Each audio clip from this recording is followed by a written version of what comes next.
Good evening. I'm Dr. Rosel Quirona. I am a medical doctor by profession and an alternative doctor as well.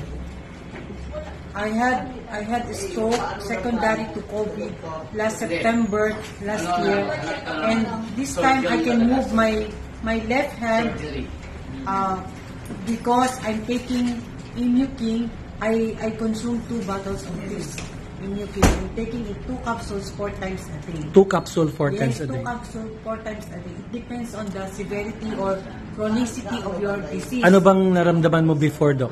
Bago ka na? Before, hindi ko po na-ililift tong hand ko. Ngayon, nalilift ko na po siya ng maayos at nagagalaw ko na rin po.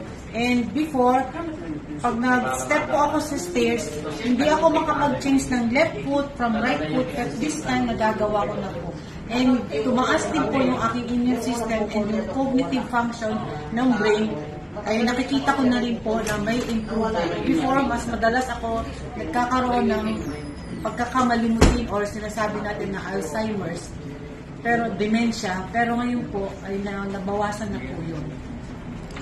Yan, so I am endorsing you.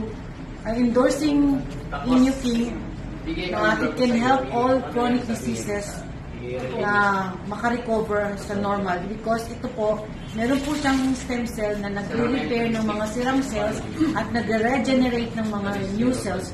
So magkakaroon po ng bagong cells para matulungan tayo sa ating kondisyon, kung ano man po yung ating kalagayan. Ay malaking tulong po ito. Sana po, wag kayong mag-second thought na mag-take nito. It will help us a lot. Lalo na po sa sitwasyon natin ngayon, na maraming mga karamdaman na hindi natin nalalaman. Pero ngayon po, dahil po sa ganito, ay makalaking tulong po ito. yun. Thank you very much po.